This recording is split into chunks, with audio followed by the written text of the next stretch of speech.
Good day everyone, I'm John Michael Malutato, the 5. Look on some moderate Rogan.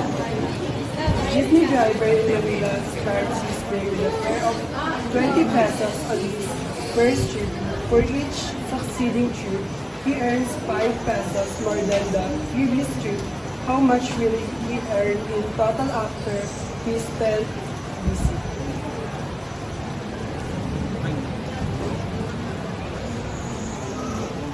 So, ang ginagawa dito is, ang hinahanap dito is ang time visit.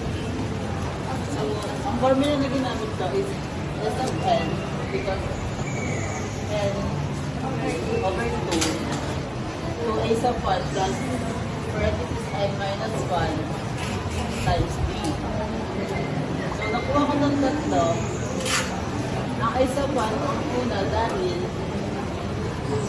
ang first trade is spender. So,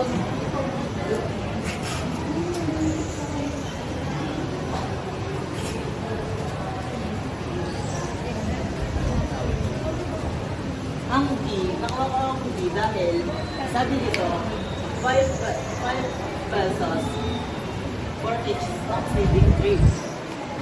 And ang 10, ang N ay 10 dahil ang hinahanap natin is pang 10 visit. So, ang ginawa ko lang dito ay ang pendas. So, inuna ko ang mga naka-parenthesis pababa. So, 10 minus 1 equals 9.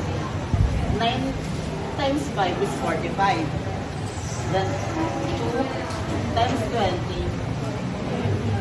40. 40 plus 45 is 85. Then 10 divided by 2 is 5.